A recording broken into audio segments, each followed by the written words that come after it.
And we'll shut the door because it's noisy next door. Putting up chairs. So welcome,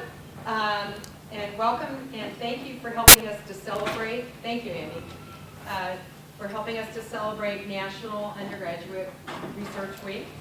And we have a lot of activities scheduled for this week, but our star of the show is Dr. Jill Singer, who is here with us today.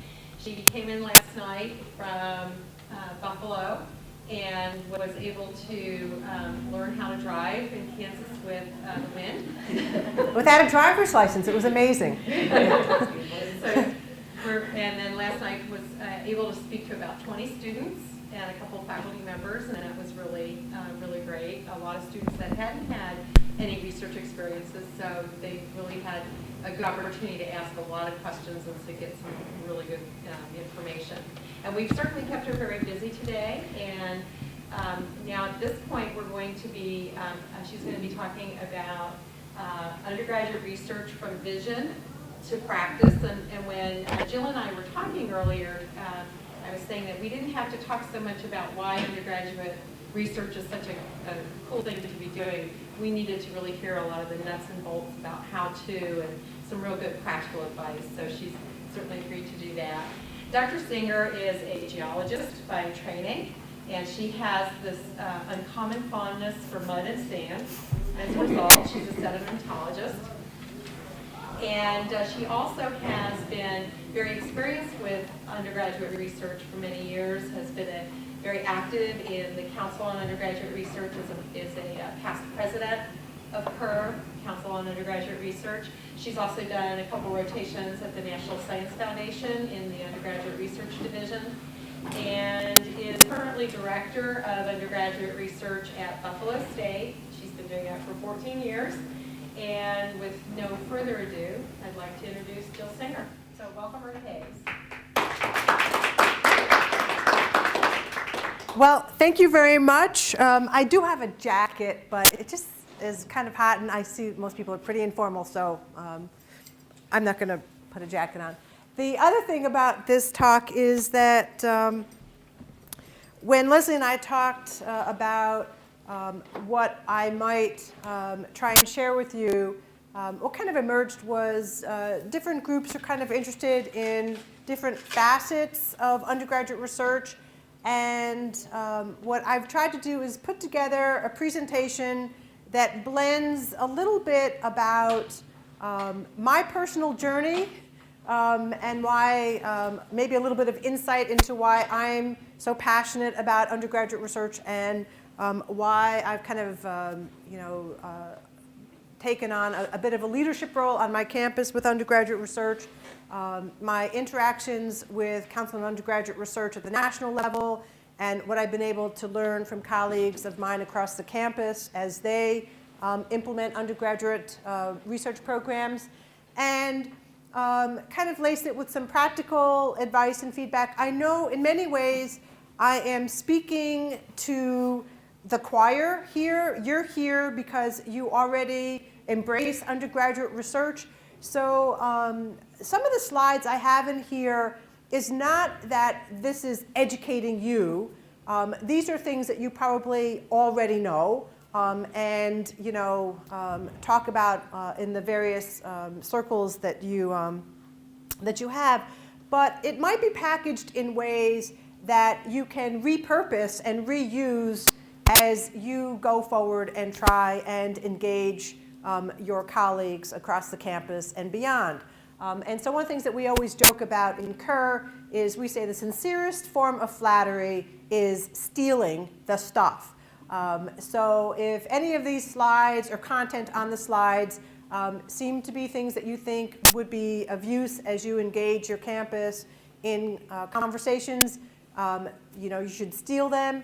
And what you should really do is credit the greater body of CUR, because nobody at this point actually even remembers who kind of originated half of this stuff. So, yeah. Yeah, Jill, will we get a copy? Will this be put on the website, Leslie? I have it on a thumb drive. We can certainly do that. How many notes to take on that? None. And there'll be no test at the end. Oh, my goodness. So I think this, if this might advance things. I don't know if my computer is hooked into this or not. So I'm going to I guess I'll come back and do stuff. So just a little bit about Buffalo State. As I've met with different groups on the campus here, I think that in some ways Buffalo State is similar to Fort Hays, right down to our mascots. We're the Buff State Bengals. You're the Tigers. So I think in fact Leslie and I discovered that in the first 30 seconds of our conversation, and it was like a foregone conclusion that I should come out here. But for those of you that are not all that aware of the State University of New York system known as SUNY, there are university centers as well as colleges. And so Buffalo State is the largest of the 13 colleges of arts and sciences. We're the only one of the 13 in an urban location. And in Buffalo, we are in what's called the museum corridor. If you've not been to Buffalo, you don't know what you're missing. But it's a really lovely area of Buffalo, not too far from the downtown city area, lots of local resources, very pretty part of the city. We're primarily an undergraduate institution, although we have a limited number of master's programs. Most are related to our kind of initial mission as a normal school teachers college. And so we have a lot of master's programs across the campus. In New York State, teachers, in order to get permanent certification, need to have a master's degree within 5 years. And so a lot of those students that come to Buffalo State as graduate students to earn their master's already are full-time working teachers and needing that degree for permanent certification. We enroll about 9,800 undergraduate students. You know, it fluctuates a little bit, but that's a number from about a year ago. And we have 1,200 part-time and 625 full-time graduate students. So again, that I think where we differ significantly is you have a very large online student population, and ours is small but growing. About 425 full-time faculty. So that puts our ratio at about 16 to 1. And we're able to have a nice average class size, but that, you know, again, doesn't necessarily show the story of some larger introductory sections in order to have smaller sections. And our mission is, in fact, in a lot of ways, very similar to lots of other campuses in the very high-level kind of goals that we have as part of our mission. What's undergraduate research? It's interesting that you can have day-long or week-long conversations about undergraduate research, and you never really get around to formalizing what are we all talking about here, because in our own disciplines and our own experiences, we might define it differently. We usually, on our campus, kind of embrace the Kerr definition, which is a very general definition. It's an inquiry or investigation conducted by an undergraduate student that makes an original intellectual or creative contribution to the discipline. So the idea is that the students are embarking on something that is going to advance the discipline, even in a very modest way, but the idea is to add new knowledge or a new work of art. It is seen as a very high impact educational practice, and so as our campuses are really looking at ways of having engaged learners and putting into practice the teacher-scholar model, undergraduate research is usually at the top of the list or near the top of the list of the kinds of practices that we would like to essentially really embrace on our campuses. The idea with undergraduate research is that there is investment both on the part of the student as well as by the mentor in the project, and that the student really takes ownership in the project. And that's a big distinction between, let's say, hiring a student as a lab assistant or as a research assistant, where very often they can be very competent in helping you collect data, input data, run stats on your data. But in many ways, they're essentially getting paid for a service, and they don't necessarily really feel connected to the project. There certainly is benefit in hiring students as research assistants, you know, if you have grant money to do that. but it's not synonymous with the student-driven research project. When we talk about characteristics of undergraduate research, key among them is that there is a mentor that plays a very effective or a very important role in the research experience, that students essentially are not doing this independently or only kind of remotely kind of guided by a faculty member, that they really have and develop a close relationship and rapport with a faculty member that is guiding every step of the process. Mentoring, and there are a lot of things that can be said about mentoring, and so if questions come up about that, we can revisit it. But there are very good mentoring models, and what we do know about mentoring is that the levels of mentoring and the type of mentoring that students need varies from the early to the middle to the later stages of the research. It also plays out quite differently in different disciplines as they see the role of the mentor being a little bit different for, let's say, humanities versus sciences versus some of the other disciplines. Originality, acceptability, dissemination, all are important components of undergraduate research. We're not talking about research light here. We're not talking about our students replicating experiments that already have known outcomes unless they're repeating it, let's say, with a brand new analytical instrument or technique that hadn't previously been available. The idea is that it needs to be acceptable within the norms of the discipline, and that can be interesting because sometimes if the idea behind an undergraduate research project is to challenge the norms in a discipline, you might actually encourage them to apply different techniques or unproven methods as part of the process. But again, it's within the framework of what is known as acceptable within the discipline. And so if you are going to go against kind of the acceptability, it's at least that the student understands that they actually are going, and part of their research is to apply an unproven strategy to see whether, to demonstrate whether it can work or not. Dissemination is really important, that our students understand that there's essentially a responsibility when they do undergraduate research to communicate their findings, the failures and the successes, and that can take place at a campus level, research symposium, and definitely off campus when appropriate. Why it's important, again, I'm probably preaching to the choir here, builds confidence. I think we can all reflect back on examples of where students were a little unsure about themselves and their abilities. You set them loose in a research experience and they flourish, and they really become much more confident about what they know. They even become more confident and more in touch with what they don't know, but they're able to at least recognize that there are things that they can do to actually improve areas that they want to improve in. So that kind of self-awareness, building confidence, is a real benefit of undergraduate research. Adds relevance to the content that they are getting in classes.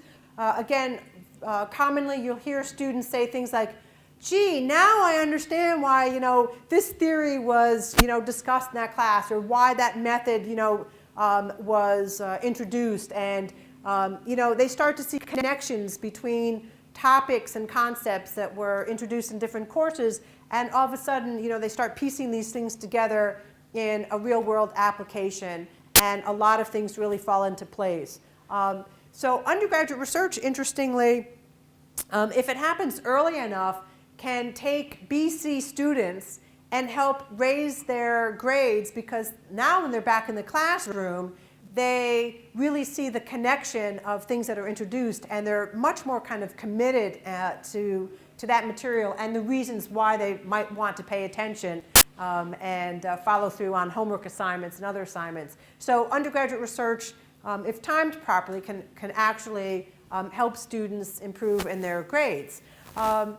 And the last bullet is one that students really speak about. I can tell you from my personal experience, the relationship that I had with a faculty mentor when I was an undergraduate doing research made all the difference in the world. I would not have survived graduate school if I couldn't go back and whine and complain and brainstorm with the mentor I had when I was doing undergraduate research, because I didn't feel like I could just share that openly in the graduate department that I was in, but I had a lot of misgivings and uncertainty about lots of things, and it was wonderful for me to be able to, interact with my mentor, who was at, a totally different institution, and really able to be a great sounding board, really encouraging.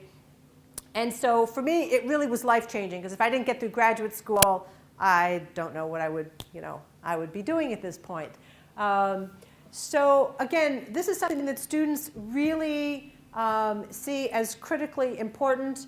And as we've talked about in various settings over the last, 20 hours, the idea is that while we often tend to focus on the product, the paper, the publication, getting into grad school, all those kinds of things, very important, of course, the students will talk about the relationship that they built with the faculty mentor as the most critical, important feature of the experience. And so it's important as mentors to realize how much of an impact and effect you're having on your students. And so sometimes if you wonder, are we making adequate progress in this research? Is this really going to amount to anything?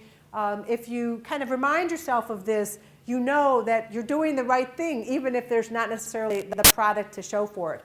And the other thing is, if we only focus on the product, we also get back from students is that it's so stressful that if something is not working the way it's supposed to work, and you keep pounding the product, we can actually do harm in undergraduate research. It's not a guarantee that everyone is going to benefit, especially if it becomes a very stress-raising event. So we've had this question pop out, which students should do research? Students in all majors, students in particular departments or centers of excellence, selected students in different departments, honor students, upper division students, capstone, incoming freshman, sophomore students. And so you notice it's just a series of questions with no answers, because the bottom line is fill in the answers as you all see fit on your campus. There is no single right blueprint for adoption and implementation on our campuses. These are just questions that should periodically be raised and discussed, and to really see this as a dynamic set of questions, in that your answers to these questions now might be different 5 years down the road. And so you should always kind of feel free to kind of go back and re-examine what you're deciding to do with your resources, which I'm sure are finite or collapsing. There are very few campuses I visit that actually tell me that resources are expanding. Every now and again you do hear campuses that say that, and you're like, I'm not prepared to respond to that. But the other interesting thing is that even as resources are diminishing, more and more campuses are finding ways to engage a greater number of students in research. So the answers to a lot of these questions is yes, and more now than before, and hopefully more in the future than now. So how did I get to be this, zealot for undergraduate research? Again, for me, it was a very personal journey. I was literally, I didn't even start thinking about undergraduate research till I was literally a graduating senior. So late in the spring semester of my senior year, I submitted a proposal. My sedimentology professor, I was an undergraduate at Buffalo State, so that's the other thing, recommended that I apply for money from the dean's office. So I was going to do some profiling of beaches in Lake Erie. I got my whopping, $250, award, and I hired another student who was a pilot, and we went in his plane and we surveyed some of the beaches south of Buffalo, and I hadn't even barely developed the pictures that we took from that flight when the phone rang and I got an offer as a Lunar and Planetary Institute summer intern to go down to Houston and map secondary craters around primary impact structures on the Mercury, Mars, and Moon. I had no really planetary geology background, but it sounded very cool. And interestingly, I had, by the time this offer came, I had accepted a graduate, essentially, position at Rice University in Houston. So I had never been to Houston before in my life, and suddenly it was prominent in my future. And so I remember going into the dean's office and saying, I spent the money, I didn't do the work, but I have this other offer. What should I do? I could try and repay the money.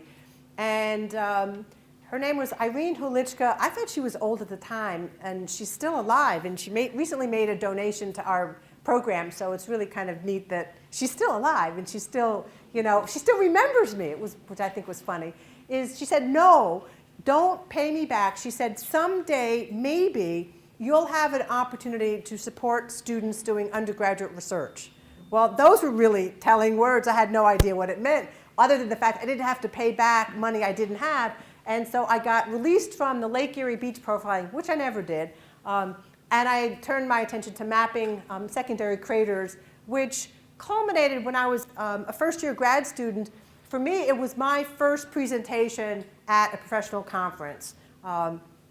And as I was telling students last night, I was scared out of my mind. It was a huge auditorium, and I had my first outer-body experience giving this talk. I was, it was totally overwhelming to me. But the relationship that I established with Pete Schultz, who's now at Brown, was really invaluable to me. And in that first year, when I was really struggling with what was I going to do in grad school and what project I want to do, and I want to change advisors and all this stuff, he was just steadfast in his support of me that I could do this. And so, for me, it was the tipping point about being, staying at Rice, earning first my master's and then my PhD, that I think instilled in me the real value of undergraduate research and the relationship that you have with a mentor. Because I do nothing that's even remotely related to mapping craters in my career.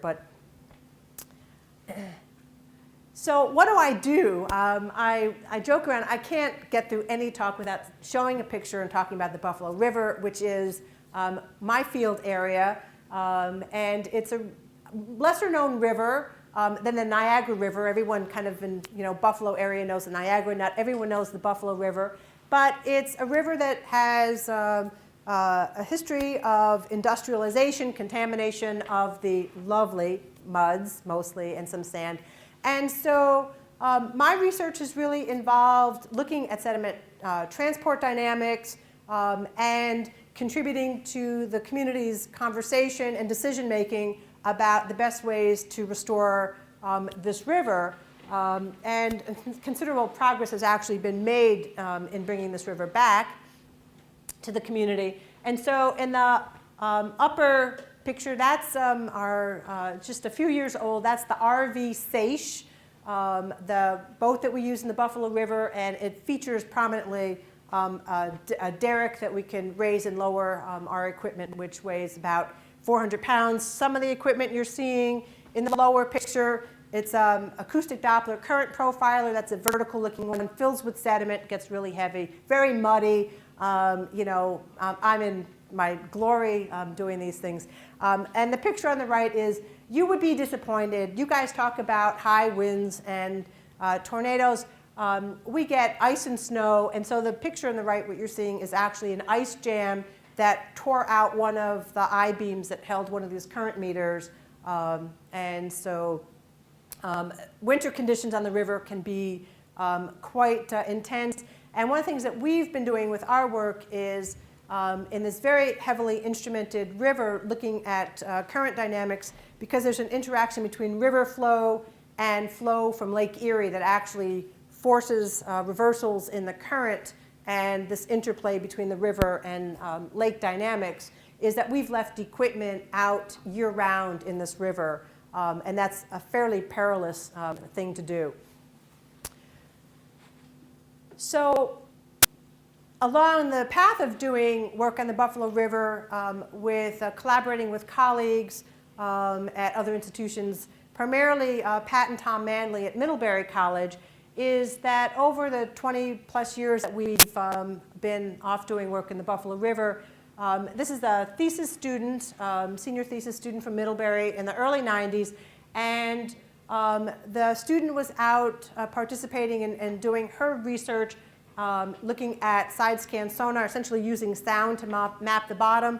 And this was the initial discovery of large-scale sedimentary bed forms in the river known as sedimentary furrows. So the student was part of this kind of unexpected discovery of a large bed form in the river, and from the early 1990s has really initiated any number of research questions, essentially directly related to furrow formation and then interconnected with what do the furrows tell us and what's going on with the current regimes.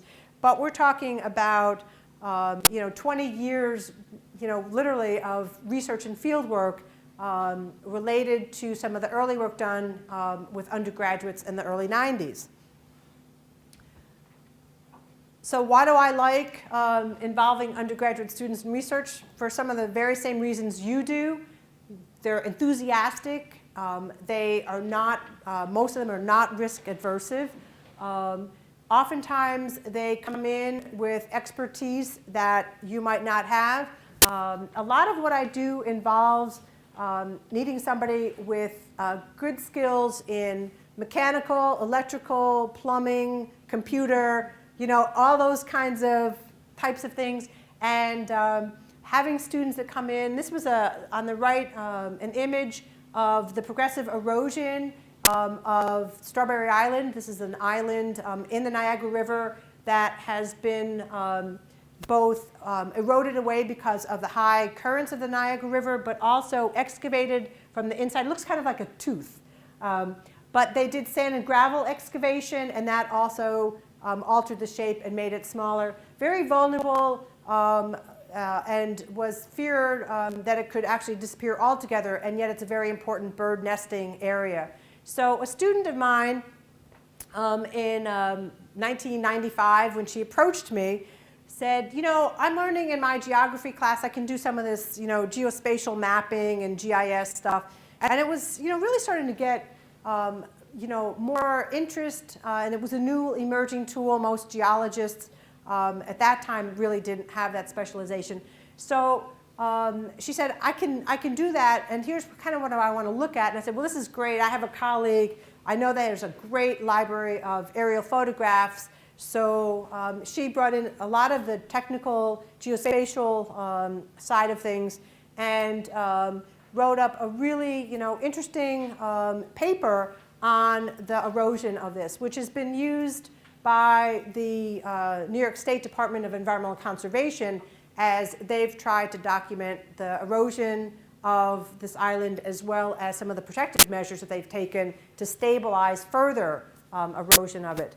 So the neat thing about, again, undergraduate students is that they can come in and really complement and expand on some of the things that the tools in your toolbox they can add to it.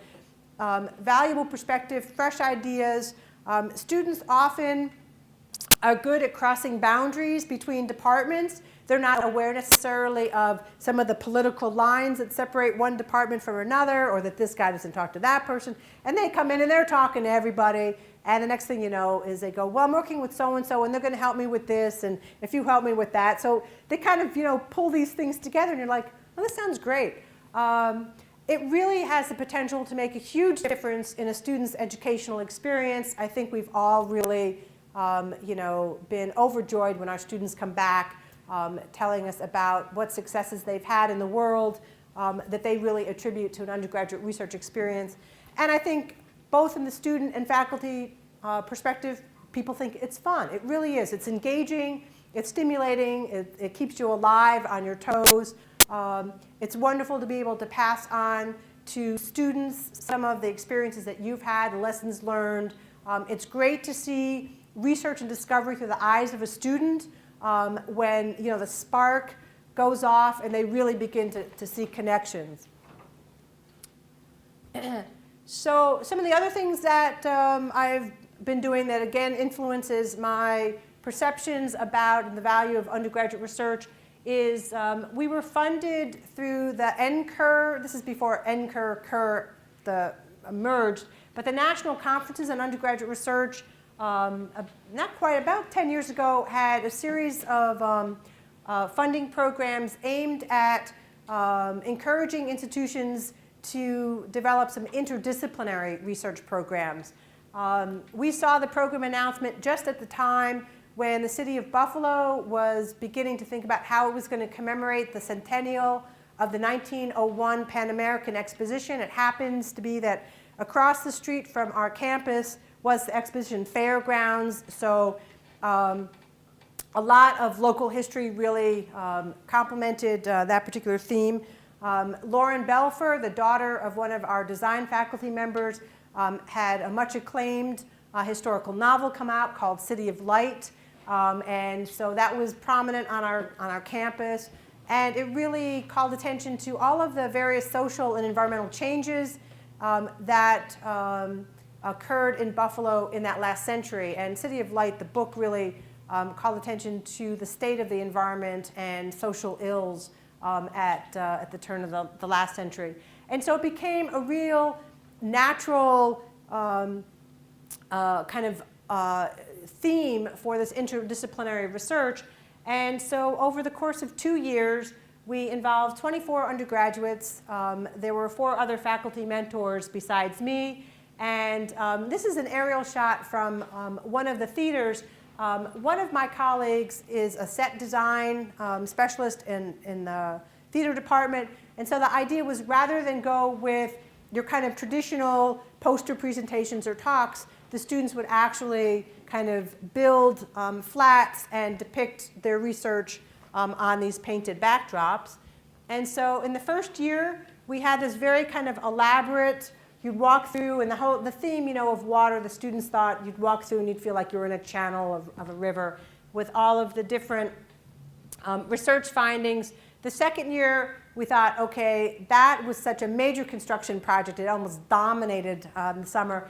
Each student is going to get, these 2 facing pieces of plywood, and they would paint the backdrop and put the results on that. And so you're seeing a couple of those. And again, the students representing lots of different undergraduate disciplines focused on a number of students looked at water themes, changing neighborhoods, public health issues. Buffalo at the turn of the century was a real hotbed of environmental activists. Part of it was the hydroelectric power generation for the Niagara River, and there were all the people that were pro-Niagara, and electrification and hydropower generation. Those that were like, they wanted the free Niagara, let it run forever free, whatever, who won that one. But the housewives in Buffalo were instrumental in banning phosphates from detergents and actually labeling detergent containers with the phosphate concentration with the over-enrichment of Lake Erie. So again, it's an area that has really fostered a lot of activism, and so it was a great central theme for that research.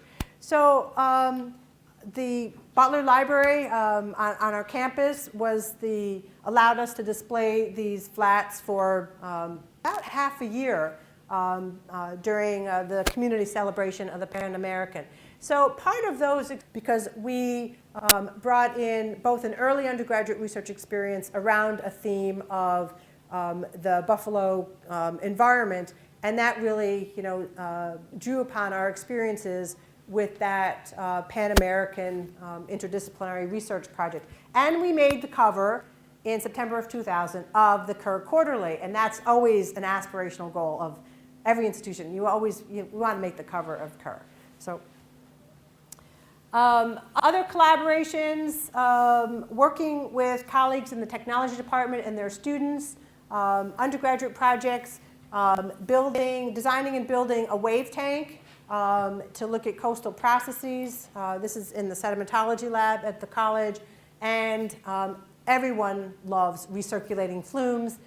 Here we're actually putting down several gallons of milk in the flume to illustrate the generation of what are known as turbidity currents in the marine environment. But the point about this is, again, these experiences really helped confirm to me the value of collaboration, moving beyond your kind of home base and comfort zone in your own discipline. Again, the ingenuity of undergraduate students to design and build, lasting, equipment is really kind of a huge benefit. So the kind of segue between what I've done in some of my experiences and how I became progressively more and more vocal on my campus about what I was able to experience with my colleagues with relatively small programs and kind of intermittent projects, I began to really become more and more vocal about the benefits that we could gain as an institution if we really kind of went after undergraduate research in a more coordinated effort, and that it was very much aligned to the institutional mission for Buffalo State. And so the college essentially provided nominal amount of resources. I kind of indicate back where this started. In 1999, we started with 2 programs, the campus-wide research program, where students were able to present the findings from the research activities. That actually it benefited from coordinating some already existing year-end kinds of events, including Sigma Xi Student Paper Day, where students already were presenting both in poster and talks their findings, student art shows, performances. There were a lot of things happening on the campus, but they were all kind of done in a very random process. Nobody was really kind of coordinating all of these activities.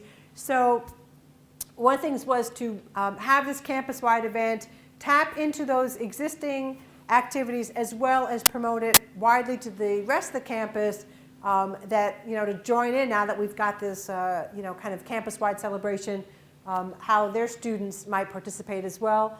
And the second program, starting back in 1999, was the summer research program. The recognition that our students have to work to pay for their tuition and iPhones and other toys, is that if we didn't pay students to do research in the summer, it was unlikely that they would be able to just give up their job and do research full-time in the summer. Back in 1999, I have to laugh about this, but when I first took this on, and the director of the Research Foundation, who essentially came up with the budget to run these programs, asked me how much I thought I should be compensated, and I said, oh, on our campus we pay $1,800 if you teach an extra course or a course overload. That sounds fine. Well, that was fine for the first couple of years, and I don't even think one year I even filled out the paperwork to get the $1,800. But the first thing I learned when I came back from NSF the first time is I didn't negotiate a very good deal for myself. And so when I came back from NSF, I negotiated a better compensation package. I should also say when I went to the NSF the first time in, I think it was 2001 to 2003 or 2002 to 2004, something like that. One of the things I said to the NSF as they were making me the offer is that I still wanted to run our undergraduate research programs back at Buffalo. And they said, anything you want to do on your own time, after hours, whatever, it's fine with us. So even though I was in Washington at the NSF, I still ran the campus-wide programs. And the fun thing about that is people had no idea, was I in DC or was I in Buffalo? And then I was back on campus for 4 years and then went back to the NSF and still ran the programs while I was at the NSF. The funny thing is, people still don't know whether I'm back from the NSF or not. And it's been years I've been back full-time on campus. I got written off of every campus-wide committee that I was serving on back, in the, 2002. And people don't know to reappoint me to anything because they don't think I'm back. And I think that's just, if there's been one huge benefit from doing undergraduate research, pointing to that in and of itself should sell the value. So what have we experienced over the last 14 years? Continuation, growth of the annual program and the summer research program, but we've also added some additional programs. We've added things slowly because our money has only grown slowly, and coordinating things takes, a certain amount of time and effort. My appointment is as a half-time director, so I also still have my teaching assignment, although it's been reduced to run the office, and my own research program. So, I'm very careful about how rapidly you want to grow so you can still deliver the goods. But we now have an academic year, fall and spring small grants program. Doesn't pay student salary, but materials and supplies for student research. We provide some funding for students to go and present their research or have a work of art at a juried art show. And the formal establishment of the Office of Undergraduate Research was in 2003 when I came back from NSF. That was one of the things I negotiated for. Initially, I was acting director because on my campus, directors are supposed to be, there's supposed to be a formal search for it. And they never got their act together and did a search. And at some point, everyone just assumed I was the director, and I just assumed I was the director, crossed off acting and said director. And the idea was on our campus, because it can be a very contentious campus, not following the protocol for searching could have created problems. But by the time it came to it, like nobody else wanted this or cared about this, that I was acting or whatever. So I slipped in as director. So we now have the Buffalo State Office of Undergraduate Research formalized. We have our own, office line in the directory. If you ask me what's the single best thing or biggest thing impact of going from not having an office to having an office is that for some offices and organizations on my campus, you're not recognized until you're an office. Doesn't matter if you're a big office or a little office, but that centralization, you're in the directory. All of a sudden, I got calls from people that were like, oh, Office of Undergraduate Research, we'd like to do a piece, an article on this, or could you give us some stuff for, the next undergraduate catalog and whatever. So that recognition was very important. A little bit more about the summer research program. This is the number of awards that we've been giving out in the last 4 years. We, because of some real fiscal challenges on my campus, sound familiar? We have been steady state in the budget for 3 years. But that has been at the same time that other programs have been zeroed out or sharply cut. So steady state in that environment is not so bad.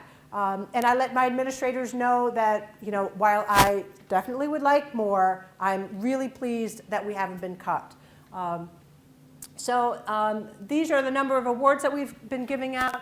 We give them out, we make the awards in essentially the same ratio as the applications, and that keeps success rate pretty uniform. And you'll see that it's really arts and humanities and the natural and social sciences that are the areas for this program. It's not that it's not open and promoted across the campus, but for whatever reason, this program really is attractive to our disciplines in arts and humanities, natural and social sciences. And of course, the geologist. You have to kind of have some requisite geology stuff in there. Do you mind if I ask you, you got up there that you give some money for student stipends? Yes. Would you mind sharing what your average might be? They're all the same size. So it's 8 weeks of full-time. Our summer is essentially 3 months. So the idea is that students and mentors should each get a break of a month of vacation, whatever. The stipend for students is $2,750. We don't make a housing allowance because housing is cheap in Buffalo. And a mentor gets $1,000. And then there's $500 for supply, travel money related to the project. We also have our annual Student Research and Creativity Celebration. This is the Geo Gang from last year. And this is the cover from our, the program that we're going to have on April 27th and 28th. That's the 14th. We give out T-shirts. You know, we have a logo that we've been using for all these years. And we have over 375 presentations spanning all the academic areas. So our first celebration, whatever, 14 years ago, had about 80 applications. So we've seen tremendous growth. It's a challenge to squeeze ourselves into the library to host this event, but it's such a great place for us to do it that we will shoehorn and make it work. We have poster presentations, oral sessions, performances, both theatrical and music, and we have art exhibits. Most of the events do take place in the library, but we also use the theaters and the galleries in adjacent buildings.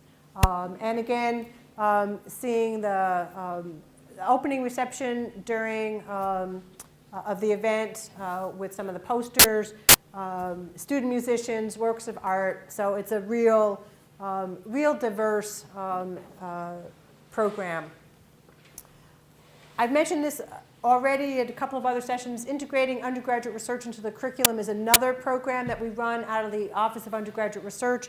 And this started with the recognition that while one-on-one research experiences is kind of the ideal, in many cases, it's unrealistic given our faculty numbers to our student numbers that we can offer all students one-on-one. So embedding undergraduate research into the curriculum is a very efficient way of offering more students the experience. So faculty get $1,000 to develop a new course or revise an existing course to add a substantial research experience. There's 2 tracks, either developing a new course or revising an existing one, or applying for a supplement. That is, once they've taught the course a couple of times, usually what you realize is that there are some adjustments and further enhancements you can make to really better integrate the undergraduate research. There is a book that Kerr compiled, Carrie Caruxtis and Tim Elgren are the editors. A couple of, well, I guess it's back in 2007, time kind of flies here. But if you want to know about examples and strategies and models of embedding undergraduate research directly into the curriculum, this book is definitely one that is worth investing in. And in it is a little vignette about some of the courses developed through Buffalo State's program. Also, I put up on the left-hand side, this is the application. In fact, any programs that I've talked about, you can go to our undergraduate site and just click on the links and you can see all of the applications. And so, you know, if there's a program that you think might make sense to borrow from and implement here, you can look at the online application and make any adjustments that you see fit. The Early Undergraduate Research Program, as I mentioned a number of slides back, we were funded through the National Science Foundation. The thing about this program, it was open only to students in the science, technology, math area, and it was really aimed at recruiting students as freshmen and sophomore to do essentially an early research experience that would be a defining, confirming experience.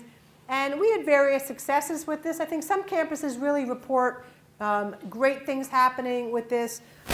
My perspective on it is compared to investments of time and resources that we've made in other areas, I would not put this one at the top of the pile for payoff. But certainly, you know, there's value in doing it. It's just that it's a costly program to sustain. So kind of just throw this out as things to consider as a campus as you want to further expand and institutionalize undergraduate research, how you can use this to recruit students. I think that's an issue, obviously, that all campuses care dearly about. How do you recruit the best students for your campus? How do you increase the intellectual climate on your campus? How do you promote your institution? You're a public institution, so how others see you and the funding at the state level is tied to reputation and essentially how you promote yourself to alumni, potential donors can be really valuable. When you apply for external funding, if you can leverage campus resources, that often is seen as a real institutional commitment to something. So it can really strengthen applications that go either to places like the National Science Foundation, but even to private foundations.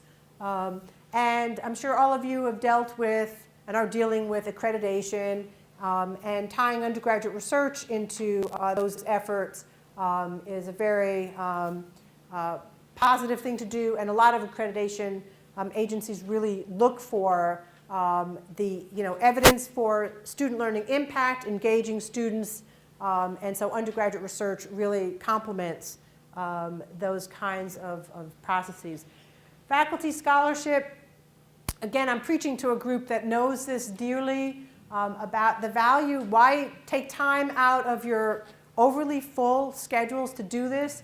But again, feedback from faculty time and time again say that it keeps them current in their field and the literature in their field, that you remain intellectually vigorous, you establish collaborations, including those with your students. It's a great way to engage students in active learning, and that students really can make some significant contributions through their findings. That who doesn't like to mentor and engage some of the best and brightest students that we have in our classes? It does give us a chance to break down the barriers that very often our life is kind of apportioned to teaching, scholarship, and service. But this is the really great way to connect the teaching and scholarship in the teacher-scholar model.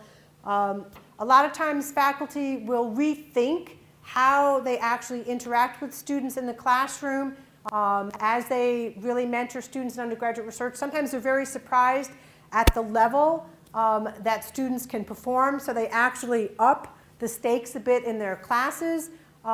They begin to get more comfortable with having students do these kind of open exploratory kinds of activities, and so they're more willing to take very structured activities in their class and begin to recast them so that they become more open-ended.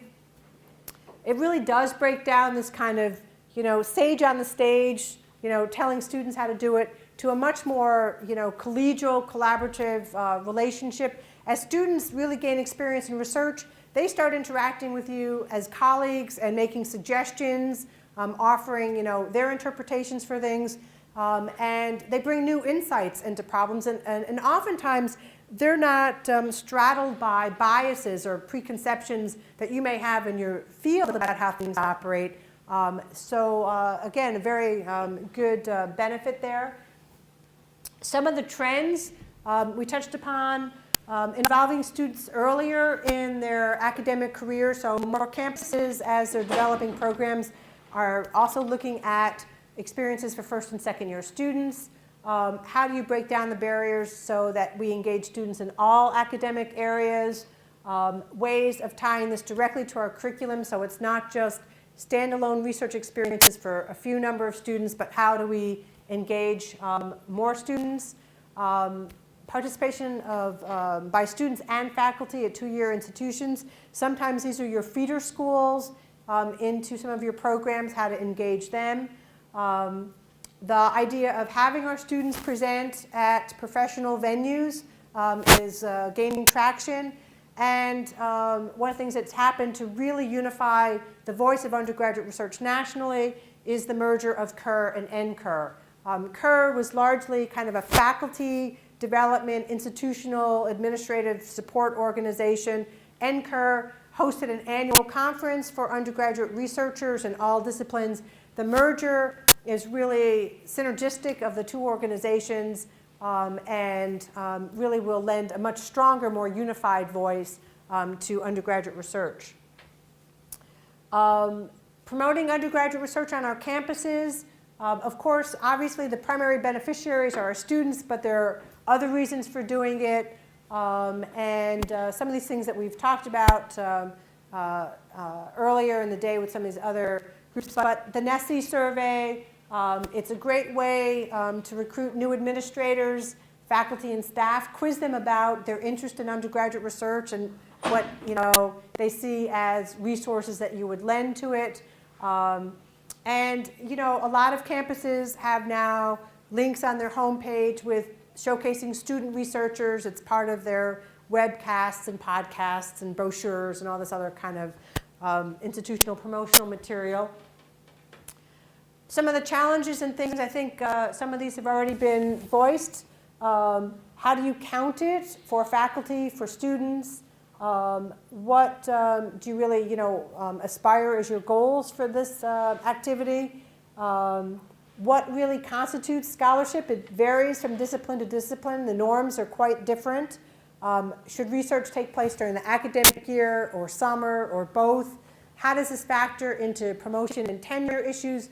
Again, you can see that these are questions and challenges with no answers provided because there are no easy answers for these kinds of things. What else? How to fit it into the curriculum and prepare students for research. How do you change the culture of our institutions? I think this is one that really challenges lots of institutions. How do you evaluate it? Because we all kind of have that gut feeling like this is a really good thing to do, yet when asked to provide the metrics that document it, we're kind of lagging behind. So the last few slides, I don't want to go through in great detail, but I just want to call your attention to one of the things that we've worked on now, I guess 5+ years, is evaluating the impact of undergraduate research. And we focused on our summer research program because that's our biggest single program. We developed instruments and a method, and we had faculty from all academic disciplines represented at the table when we identified 11 outcome categories, and then how to measure within each of these outcome categories different aspects of the research process. We established a fairly involved process that involves students filling out a survey and having essentially a pre-research conversation with their mentor so that the mentor had a pretty, or at least a better understanding of where the student was starting from. And then surveys that were completed at the beginning of research, the middle, and the end. This is just the different outcome categories that the faculty identified as being important. We also, the last bullet is optional outcomes, and this is where within your discipline you could essentially identify or add some additional outcomes that made sense for you and the student to track. This essentially is a summary of the sequence of steps for this. And the idea is that in order to even fill out with any kind of knowledge a pre-research survey, that is, where is the student's starting point, you actually need to back up a little bit from that to get a sense of where the student is. So that's why it starts with this initial survey and conversation, and it flows all the way through to a final report. What we were trying to do is move away from just surveys that relied on perceptions, and we wanted to structure things in a way that would actually facilitate conversations between the student and the mentor so that they weren't just filling out surveys kind of to give us data, but the process itself would be essentially helpful for the student and the mentor to really gain insights about what was happening during the process. And we have static versions of all of these instruments available on the Buffalo State website. And we made the Kerr cover again. This was great. We have a new president on campus, so it was always kind of nice to say, hey, did you check out the Kerr Quarterly? This is a fine arts student painting. You can't tell that, I'm sure you can. But she's painting in the park across from the college. And in the 2012 issue, the spring issue of the Kerr Quarterly, we have all the data from 3 full years of implementation of that evaluation. The next step for us is to really think about how we could still maintain the validity of what we're doing, but streamline it in a way that it might make it more readily implementable at other institutions. So, parting comment, institutionalizing undergraduate research, whatever you embark upon as your goals in this arena, it's a long-term process. Campuses talk about decades long. You got to dig in for the long haul. It doesn't happen overnight. There is no single right way to do this. If there was, you would just download the blueprint from the website and implement it. Every campus is unique. There are some really good models and strategies out there that you can essentially, use as you see appropriate for your campus. But it's really, engaging in dialogue at all levels across your campus, and testing things out, seeing what fits and feels right for your institution, and kind of moving forward from there. And the great thing is that a lot of institutions are at various stages in the process, and all institutions really can gain much from campuses that communicate about what they're doing. So you both can borrow resources from others, but also communicate about what features you're putting in place, what works and what doesn't work, so that other campuses can benefit from your experiences as well. So it's a great community to become involved with. And I think that's it. So if there's time for questions, I think you scheduled this till 3. So if there's time for questions, I'm happy to field them.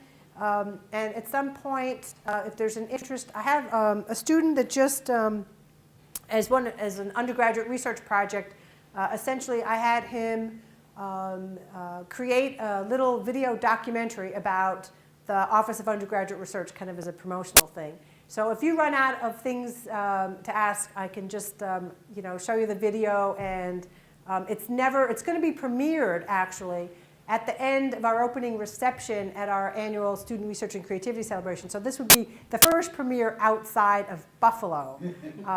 So if you're up for that, at the end of this, I can kind of run the video, so to speak. Yeah. I have a question. It's fairly obvious, the neat pictures that you have up there and everything, that it's easy to get people in the sciences and students interested, to advertise what you're doing. I'm in humanities and history. The outcome is not as attractive. It doesn't make for great pictures. But I'm wondering if you have any examples from the humanities, history, how they've advertised that, and also, it's a strong part of our curriculum, but how do we make that leap to advertising it and getting that undergraduate research into a format that's So you liked those pictures? Did you like the pictures from the Pan American project? Mm-hmm. History. One of my colleagues, and a major theme of that was all changes in local history.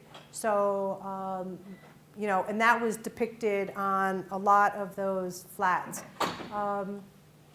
It's funny. I think one of the best stories and best people to invite to your campus in the area of humanities is John Swift from Occidental College. He's a humanist, and he really tells the story about, and he's married to a biologist, so he frets about the lack of sexiness in those kind of outdoor field pictures that his wife has, with the ecology stuff, and what he does as a humanist with his students. And he's wonderful because he weaves through this amazingly heart-wrenching story about a student that really went through collections and started reading letters of students that were essentially not quite expelled, but they were dismissed from college during World War II because they were essentially at the Japanese camps, and how the campus was trying to communicate to those students and their families, in their absence, And so it was a treasure trove of these remarkable archived materials that an undergraduate student stumbled on.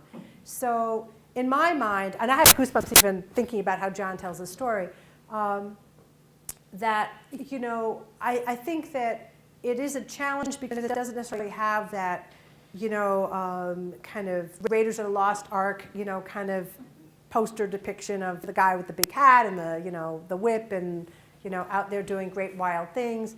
So I think the challenge is there, but the story, you know, so the challenge exists, but the stories of high impact research in history and the humanities really abound.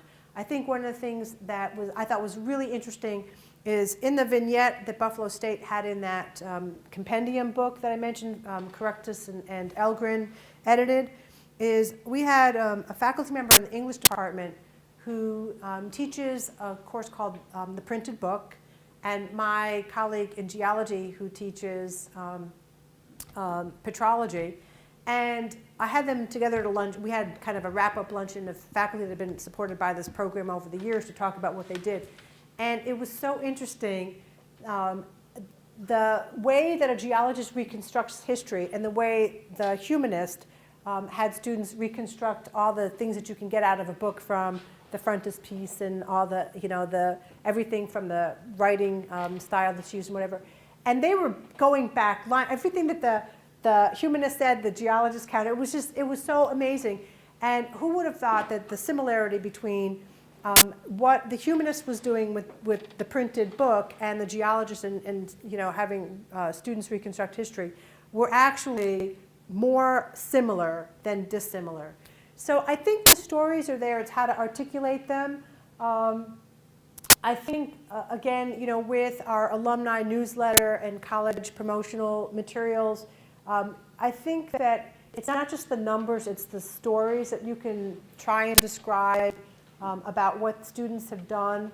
I remember at a recent Kerr conference, there was, I can't remember what Georgia University it was, but several students embarked on a project that had a lot to do with trafficking of women in the sex trade. And do you remember that one? Yeah. Oh, yeah. It was, I mean, there wasn't a dry eye in the audience about the story. And this was not about sciences. This was, you know, what discipline did it come out of? Was it? I think theology? Yeah, but it was phenomenal story, yeah. So, but again, not in your traditional field-based sciences. And the impact that these students had in that community and region and what they did to improve the lives of these women was unbelievable. So again, I think one of the things is to maybe reach out to an organization like Kerr, and even, the nice thing about Kerr is there's a listserv. You can float that question out there saying, you know, I'm in history, I'm in the humanities. Can people email me back with examples of how they've used to recruit students, really promote what's done? Are there some examples of how to make this more visual and more accessible to students so that they see that our research is every bit as engaging, exciting, meaningful? Because again, there are some phenomenal stories out there, you know, in the, you know, the other disciplines.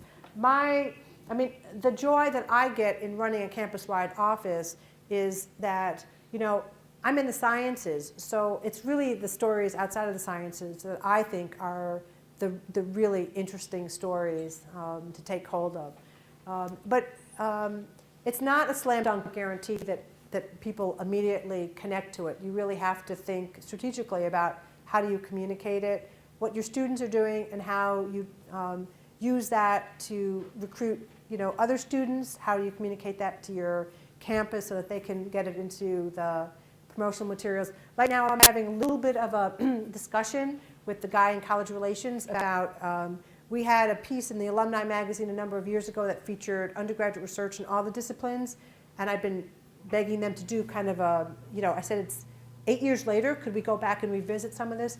And he only showcased a science student. And I had an argument with him on the phone the other day, and he said, trust me. I said, no, you've got to trust me. It's the norm in sciences. You've got to balance this off with, you know, the students that have done, you know, things in other areas. It's just easy, I think, for people to get that field shot of a student holding an eagle.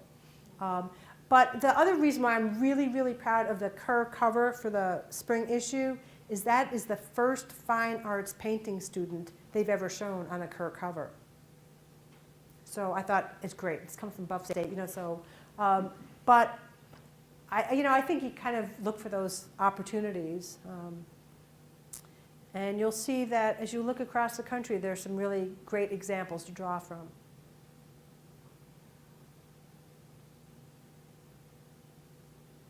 You want to see the video? You bet. You bet? Okay. I want to see the video on the big screen. I've only been looking at it in little things. So let's see how this works. I'm going to update that. Okay. Let's see. Go to big screen. I think the volume and everything. Did we kill the volume, or was that going to? It's still up. It may need adjusted some more. Okay. So we can. We'll try this. The undergraduate research opportunities here on this campus in the form of funding and support, I think, is unsurpassed. Opportunities. It provides opportunities for students that they wouldn't have necessarily even at other institutions. It's a rare thing to have a campus-wide research program. Their thoughts, what they find interesting, that's all worthwhile, that it's important, and that somebody recognizes that, and it just gives them a tremendous confidence. It's very important to me. I love student research. I love it that they come up with ideas of their own, that they, questions that they want to answer. I think the reason we do that is because we realize that in this society, students must learn to address surroundings. It's a real-life experience. It's something that every student should take advantage of. And it's just awesome that this program allows you to get this real-world experience where otherwise you would just be doing calculations in a book. Working and doing research on things that interest you, and it kind of gives you that freedom and that experience of working on your own as well. The small grant program is important to their undergraduate research because in a lot of cases they're doing field work far from Buffalo. And we collected some samples from the Centennial volcano in El Salvador. Really, I used this small grant to fund an activity to do with my students when I was student teaching. The small grants are common because they're more readily available. My involvement has been in the creation of one of the costumes that we did for one of our productions. Yeah, Allison is filling out a questionnaire that we constructed. So it's kind of a way of bringing those students into what Buffalo State Arts is doing, and it's kind of a different experience for them. A Baja vehicle is a mini off-road vehicle.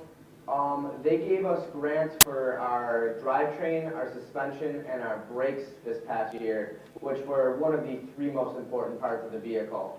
Many of them have gotten travel grants to present their results at professional geology meetings across the northeast section of the U.S. This past summer in Australia, I presented on the infrared project that we were working on. And that presentation generally is the creative work produced as a result of the grant research is then presented at one of those venues. So to have that under my belt at such an early stage in my career has been a huge benefit. I also received a second travel grant to present my research at one of the largest geology conferences. But I also encourage all of my students to present at regional and national conferences too. And undergraduate research is just a great vehicle for doing that. To allow them to pay for their registration fee and some of their hotel costs and travel costs.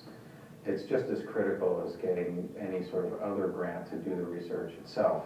In the Summer Undergraduate Research Fellowship program, they really get a chance to think about the research, read about what they're doing, perform research. Pretty much you spent the whole summer at school, which, because I'm kind of a nerd, so that wasn't a problem. This past summer, I was a summer research fellow with them, which was a really great experience. It allowed for me to put all of my focus onto that instead of splitting it, academically with a job, things like that. What we've been studying is African American churches and same-sex marriage. That's really been our focal topic for the 2 years we've been working on this. New York State has a high clay soil content, and I was able to utilize that into a workable clay body for artistic purposes. The students, you're expecting them to become more and more independent, so that they're taking those first beginning skills, applying them. And the second part of the biodiesel was we went one step further as to saying, now we know which oil we can use and what we can do with it. We built a plant that could process about 55 gallons at a time My primary role as mentor is to facilitate. I work with the student to define the project. And I mean, just generally would oversee my work and making sure that I was always going in the right direction. But most often, my role is to discuss with the students then, how does that fit with their personal visions, their ideas? The project has to be about what the student's interested in. And of course, as a mentor, I need to be interested in it as well. Here, because it really forces the student and the mentor to really establish a relationship. I make sure that they have all the training they need and all the equipment they need. We work together with the funding that they need. You know, getting the research done is great, for sure. But to have it done in a way that you know that you've really affected and changed somebody's life and their future is really, really great to see. The Student Research and Creativity Celebration provides an opportunity for the students to present their research. So I've had students that have just begun projects present there, all the way through the ones that have done year-long or more projects. The Undergrad Student Research and Creativity Celebration is a great opportunity for students to be able to actually present their work From the arts, education, social sciences, and so on. And all of the projects that you see are really valuable. I like it a lot. Going into education, I think that this is going to help me a lot. Oh, it's good, yeah. I actually presented a little bit yesterday, so I'm pretty good at presenting. So I actually enjoy doing it. So. And it also provides an opportunity for the college community to become involved. Well, it's critical to the mission of Buffalo State College. It clearly is. If we are who we say we are, which is that we're student-centered, and that we have on the faculty side scholars in the classroom, combining those two things make absolute sense. You know, and it's very, very important. It gives these kids an idea that they can do research. It gives them an idea that not all research is successful. And there always are going to be stumbling blocks, and there's always going to be obstacles that need to be overcome. Absolutely. There's a lot of failure here. And I can say that openly because I don't think it's a bad thing at all. It's absolutely how we learn.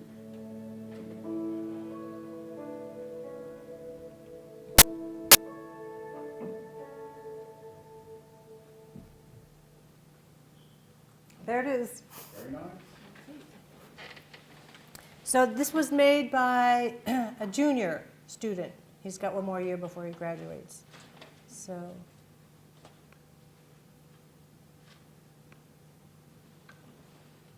there you have it, the first showing outside of Buffalo.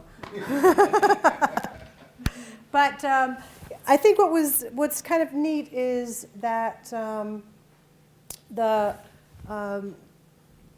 student essentially, conducted the interviews and asked that series of questions, and then did all of the editing to kind of thread the story. So, and kind of the way students would say things as opposed to necessarily we might say them. But I think it was kind of, so there was a history student there for you with, but anyway, I mean, I think it's a lot of fun to be in a position to kind of facilitate what is probably one of the most positive things on the campus, which is connecting students and mentors, faculty members together and providing them resources to do what they want to do.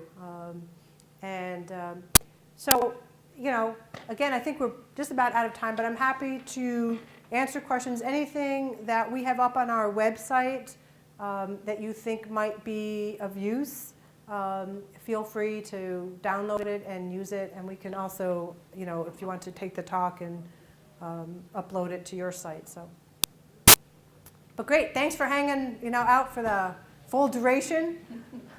I guess your prize is you get a cookie on the way out. Yeah, take a cookie, you take Yeah. out. So Yeah. thank you all very much.